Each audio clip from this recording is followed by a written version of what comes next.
and it turns out looking like Starcraft. Yeah, for me, that was one of the most difficult things we had to do, is try to keep Starcraft, and make sure Warcraft stayed over where Warcraft was. And I just want to say something, because Dave Berggren isn't here right now, he's lead environment artist, but I think if you just mention cliffs to him, he will know exactly what you're talking about. I think he was in cliff hell for about 3 years, making and designing all of the cliff set for Starcraft. How many pieces do the cliffs add up to? There's over 200.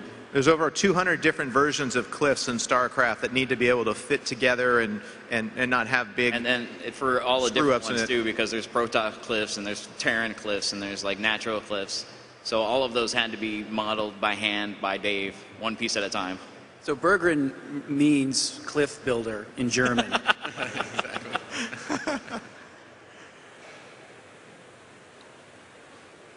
So I had a question there. I've noticed some people have managed to import models from World of Warcraft into StarCraft 2, and I was just curious what you guys felt about that. It looks cool.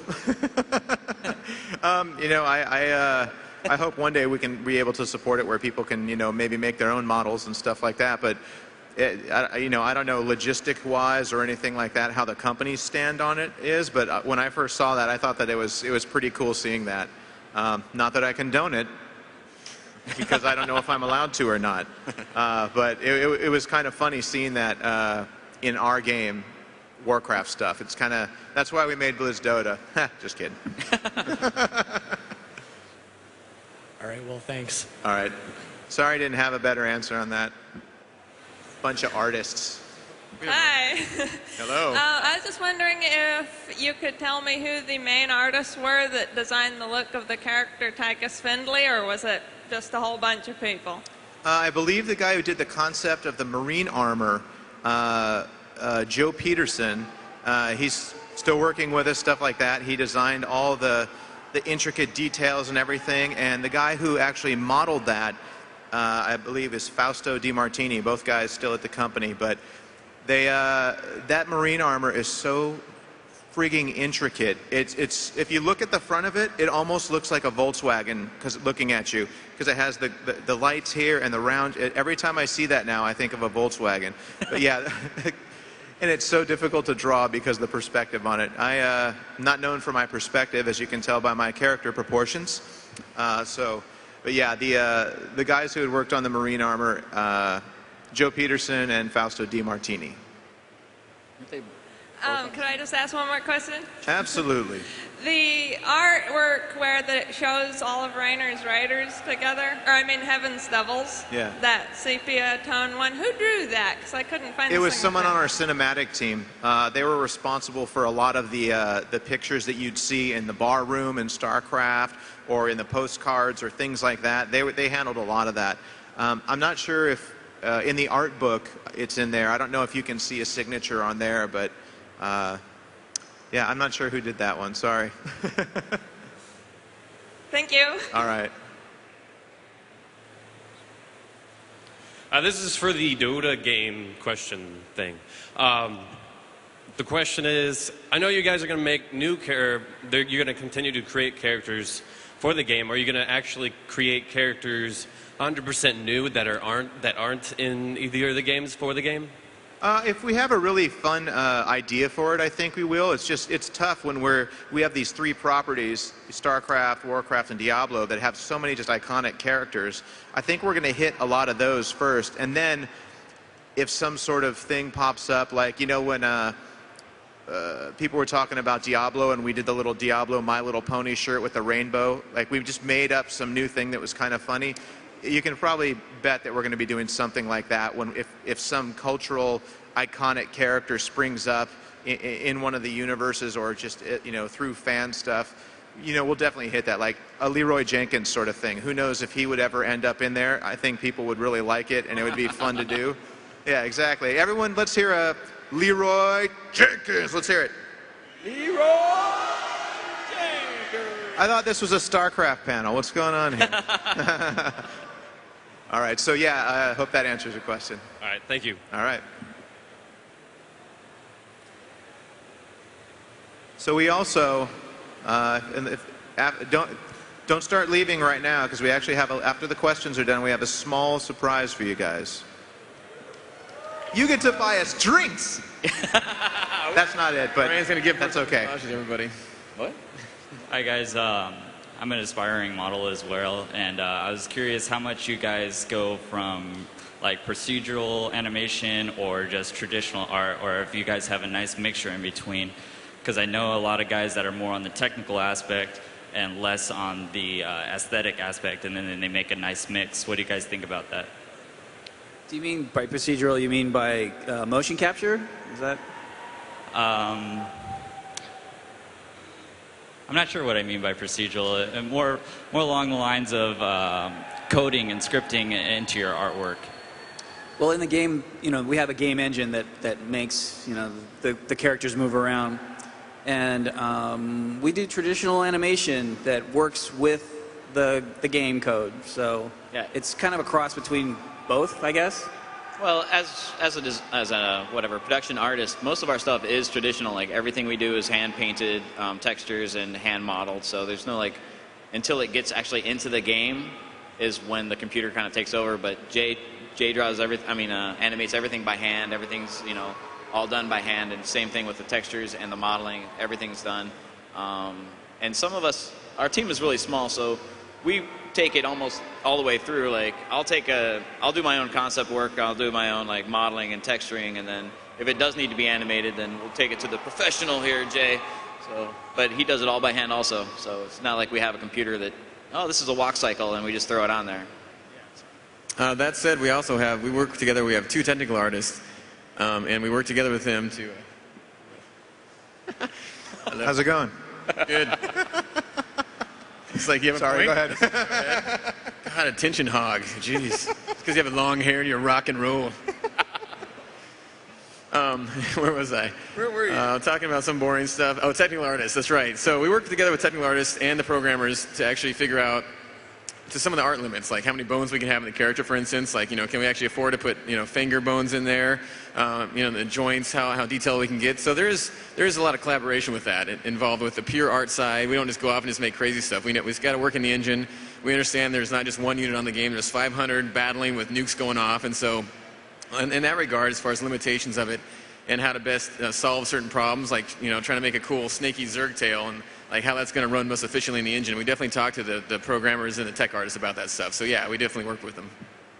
Great, guys. Thank you. I enjoyed the game very much. Thanks. Awesome. Thanks. Okay, we have time for one more question. Excuse me. I was wondering if you ever browse fan websites and seen their fan art and fan concepts.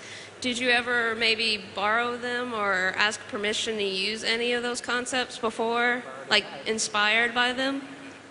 No, usually the only fan art, specific Blizzard-related fan art, I look at a lot of the art sites like, concept art and DeviantArt and things like that. People will forward around cool artists.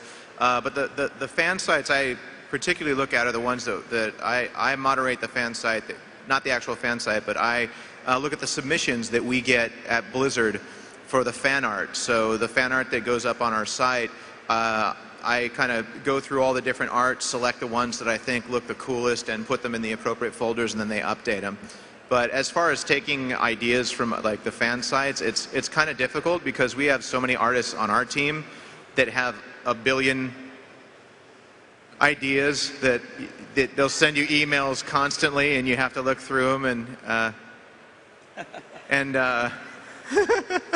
but yeah, I think maybe if we had a shortage of ideas, but as it is now, we're still trying to get in. The reason why we made Starcraft 2 is to get all the ideas from the original Starcraft into the game that we wanted, it seems.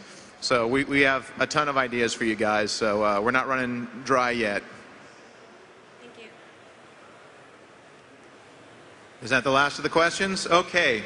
So we've done this panel enough times, and a lot of you have come to this panel before, so we wanted to show you something a little new. So we did the mod stuff, but just as a little sort of thank you for sitting through our commentary and everything, we have some first concepts for Heart of the Swarm.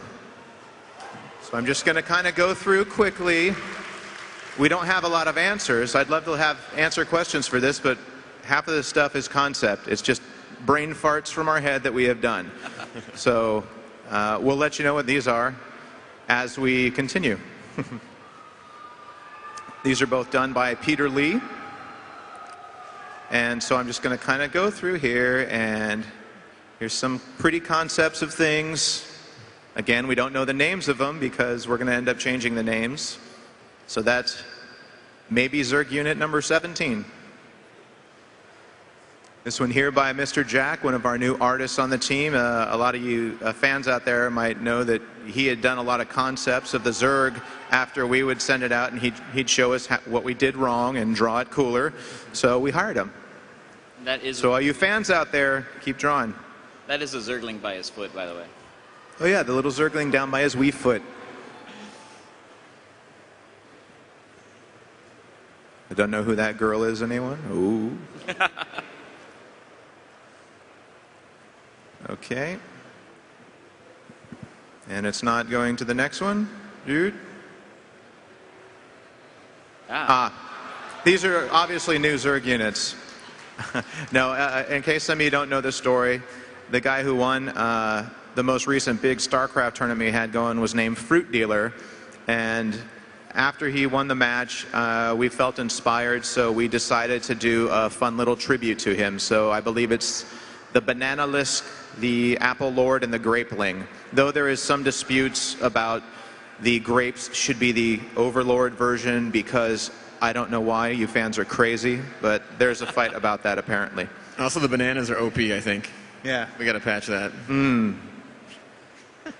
And so this is the last little bit of actual in-game art. Just stay here. Do I need to press this to make it play since I haven't had any movies yet? There we go.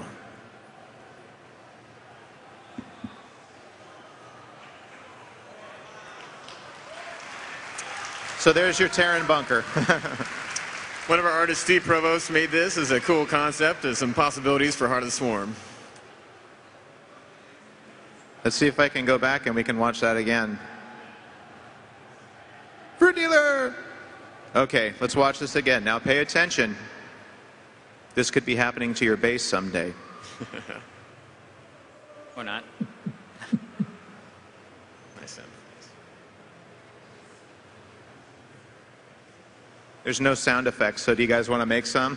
You notice there's a Marine on his left foot that's being dragged along.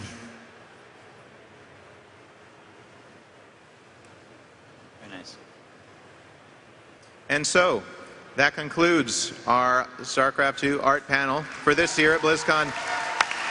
Thank you for all coming out again and supporting Blizzard. We love you guys. Thank you so much. Woo.